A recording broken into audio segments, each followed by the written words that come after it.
নমস্কার বন্ধুরা, আমি নিলয়শীল। আজকে আমাদের ইনো ইনসাইট বাংলা চ্যানেলে আমি নিয়ে এসেছি একটি নতুন টপিক এবং খুব ইন্টারেস্টিং টপিক, যেটা হলো ইনফ্রাসাউন্ড। ইনফ্রাসাউন্ড সম্পর্কে যদি আপনারা আগে কখনো না শুনে থাকেন, তাহলে এই ভিডিওটা দেখলে আপনাদের খুবই ভালো লাগবে বলে আমার বিশ্বাস। সাউন্ড বা শব্দ কী?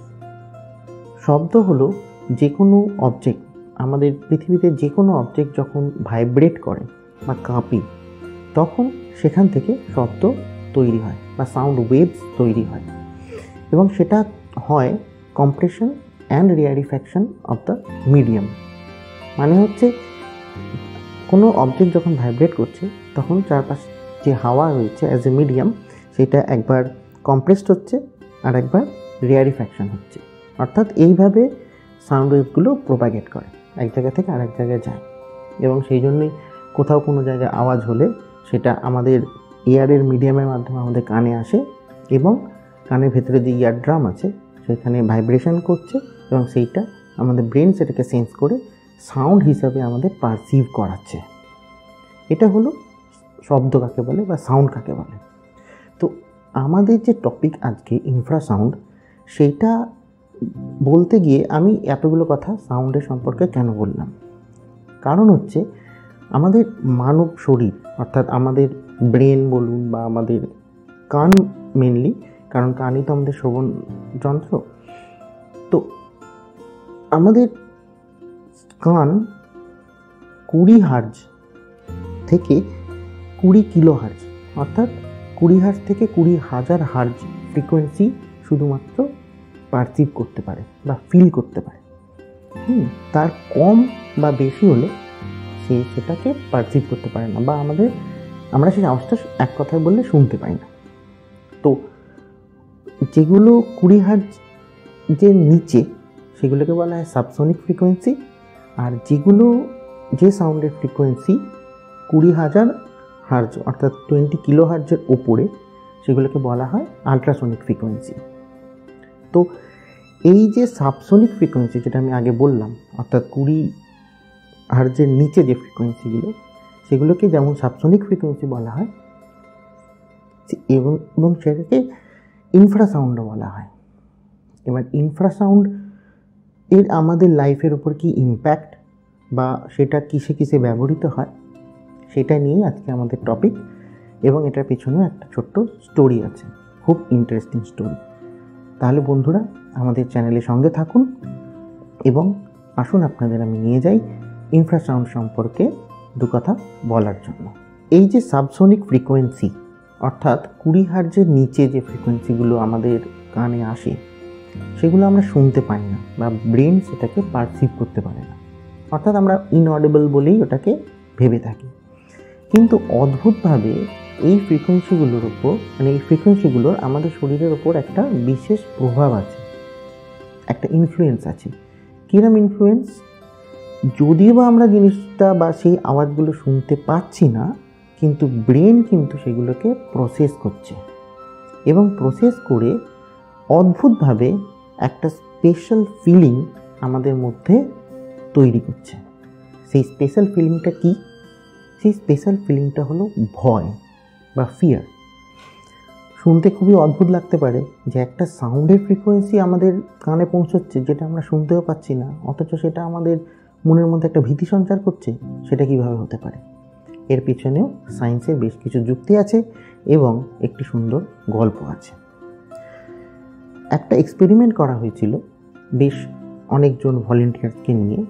তাদের প্রত্যেককে একটা করে হেডফোন পরানো হয়েছিল, এবং তাদের প্রত্যেককে ইসিজি মেশিন লাগানো হয়েছিল, এবং হেডফোনে একের পর এক বিভিন্ন প্রাণীর ডাক শোনানো হচ্ছিল। প্রথমে হাতির আওয়াজ শোনানো হলো, হার্টবিট নর্মাল, যে একটা হাতির আওয়াজ শুনলাম। তারপরে একটা ময়ূরের ডাক শোনানো হলো, তাতেও নর্মাল। এরকম বেশ কিছু প্রাণীর ডাক শোনানো হলো, তাতে দেখা গেল হার্টবিট নর্মাল থাকছে। হঠাৎ করে একটা বাঘের গর্জন শোনা গেল। হঠাৎ করে সায়েন্টিস্টরা দেখলেন যে প্রত্যেকেরই হার্টবিটটা কেমন হঠাৎ বেড়ে গেল বা ফ্লাকচুয়েট করলো। সেটা কেন? এবং সিংহের আওয়াজ হলো, তখন ঠিক একই ব্যাপার হলো। তার মানে কি সাউন্ডটা কোনো রকম আমাদের মধ্যে এফেক্ট করছে? এইটা নিয়ে অনেক দিন ধরেই রিসার্চ চলছে যে কীভাবে এটা psychological effect of infrasound on human being, এটা নিয়ে অনেক রিসার্চ চলছিল। এর মধ্যে ভিক ট্যান্ডি বলে একজন ইঞ্জিনিয়ার বা রিসার্চার, উনি একদিন ওনার ওয়ার্কশপে কাজ করছিলেন অনেক রাত করে। তো হঠাৎ করে সবাই চলে যায় এবং উনি একাই ছিলেন ওয়ার্কশপে। চারদিক বেশ শান্ত, কোনো আওয়াজ নেই, কোনো কিছু নেই। হঠাৎ করে ওনার এরম মনে হলো যেন ওনার পাশ দিয়ে কেউ চলে গেল, বা উনি এক কথায় বলতে গেলে ওনার মনে হলো যে উনি হয়তো ভূত দেখছেন। মানে চোখের সাইডের দিকে যেন যেদিকে তাকাচ্ছেন মনে হচ্ছে যেন হয় ওনার পেছনে কেউ রয়েছে, বা যেরকম আমাদের ভয় লাগলে যেরকম ফিলিংসটা হয় সেরকম একটা ফিলিংস ওনার হতে থাকলো। এবং উনি খুব অসুস্থ অনুভব করতে শুরু করলেন। মানে ওনার একটা, আমাদের ভয়ের সিনেমা, ভূতের সিনেমাগুলো দেখলে যেরকম একটা ফিলিং হয় সেরকম একটা ফিলিং হতে শুরু করলো। কিন্তু উনি তো একজন ইঞ্জিনিয়ার, একজন সায়েন্টিস্ট, তো ওনার পক্ষে তো এই ভূত ব্যাপারটাকে মেনে নেওয়াটা খুব সহজ ব্যাপার ছিল না। তো উনি ওটা নিয়ে সেদিনকে উনি বাড়ি চলে গেলেন। পরের দিন আবার ওনার ওয়ার্কশপে এলেন, এসব ঠিক একই রকম একটা অনুভূতি উনি পেলেন যে কিভাবে হচ্ছে, আমার কেন ভয় লাগছে রাত্রিবেলা একা একা। সে একা একা থাকলে আমাদের ভয় লাগতেই পারে, সেটা ব্যাপার না, কিন্তু ওনার যেন মনে হচ্ছে যে ঘুরলেই আমার পাশ দিয়ে কেউ যাচ্ছে, বা আমার মনে একটা ভীতি সঞ্চার হচ্ছে। এই জিনিসটা বেশ কয়েকদিন ধরে হতে থাকে।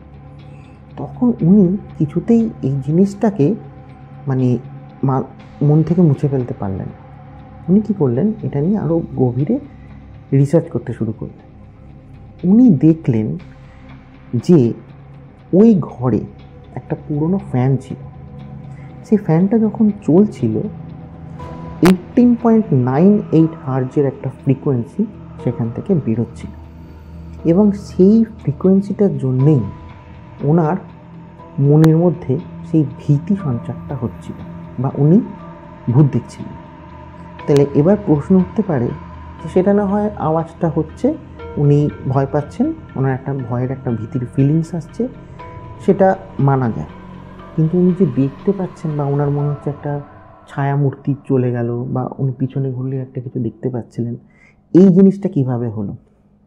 পরে উনি রিয়েলাইজ করলেন, এবং উনি আরও অনেক দিন এটার পিছনে সময় দিয়ে আবিষ্কার করলেন যে আমাদের মানুষের চোখের যে রেজোনেন্ট ফ্রিকোয়েন্সি সেটা হচ্ছে 19 হার্জ, অর্থাৎ 19 সাইকেল পার সেকেন্ড। রেজোনেন্ট ফ্রিকোয়েন্সিটা 19 হার্জ এর জন্য, এবং সেই ফ্যান থেকে 18.98 হার্জের ফ্রিকোয়েন্সি সাউন্ড আসার জন্য আমাদের চোখে একটা হ্যালুসিনেশন বা একটা মানে ছায়ামূর্তি দেখা, বা আমার এই যে পেরিফেরাল ভিশনে একটা অবস্টাকেল তৈরি হওয়া, সেই জিনিসটা হতে শুরু করেছিল। এবং তারপরে উনি এই ইনফ্রাসাউন্ড টার্মটাকে দিলেন, এবং আস্তে আস্তে সেটা নিয়ে আরও মেডিকেল সায়েন্সে বা অনেক জিনিসে এগুলো প্র্যাকটিক্যালি ইমপ্লিমেন্টেশন হতে শুরু করলো।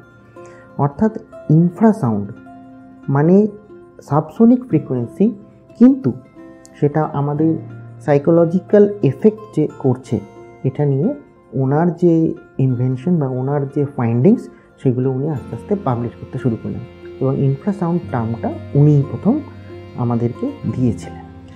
পরবর্তীকালে উনি ওনার পেপারটা পাবলিশ করেন, এবং ওই পেপারের নাম then the ghost in the machine. এবং এটাই হলো আমাদের যে ভূত দেখা বা আমাদের ভীতি একটা ফিলিং অনুভব করা, এটার পেছনে যে ইনফ্রাসাউন্ডের যে ভূমিকা, ইনফ্রাসাউন্ডের যে একটা সাইকোলজিক্যাল এফেক্ট, সেটা উনি আমাদের সবার সামনে আনলেন। এবং অদ্ভুতভাবে এই যে ইনফ্রাসাউন্ড, এই জিনিসটা আমাদের প্র্যাকটিক্যাল লাইফেও অনেক জায়গায় ইউজ হয়ে থাকে। কোথায় ইউজ হয়ে থাকে? কাউকে ভয় পাওয়াতে ইউজ হতে পারে, তাই না?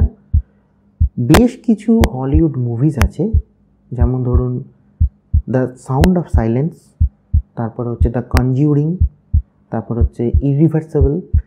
এই সমস্ত সিনেমাতে যে সাউন্ড ট্র্যাক আছে তার মধ্যে বিশেষ বিশেষ জায়গায় এই ফ্রিকোয়েন্সিগুলোকে সুপার ইম্পোজ করা থাকে, যাতে করে যখন আপনি সিনেমাটা দেখবেন, আইদার হলে দেখবেন বা ঘরে দেখবেন, যখনই দেখবেন, যখন এই সাউন্ডটা আপনার কানে ঢুকবে, এমনিতেই ভূতের সিনেমা দেখার সময় আমাদের বিভিন্ন রকম অ্যাম্বিয়েন্স তৈরি করা হয়, যেমন ধরুন অন্ধকার, দূর থেকে একটা আলো পড়ছে, জঙ্গলের রাস্তা, এই ধরনের অ্যাম্বিয়েন্স তো তৈরি করা থাকছেই।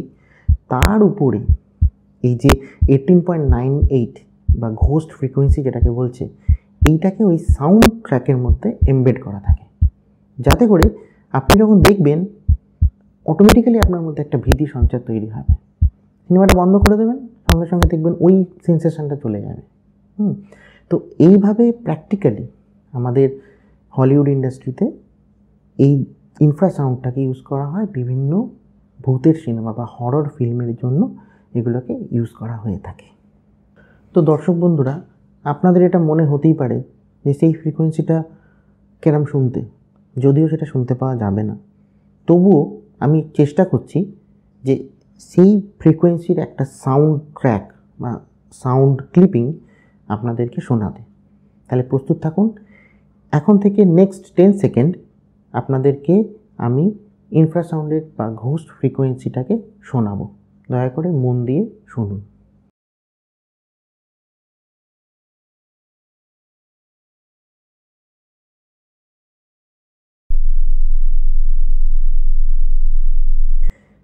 তাহলে আশা করছি আপনাদের এই ভিডিওটা ভালো লেগেছে, অর্থাৎ ইনফ্রাসাউন্ড সম্পর্কে হয়তো কিছুটা আমি আলোকপাত করতে পেরেছি।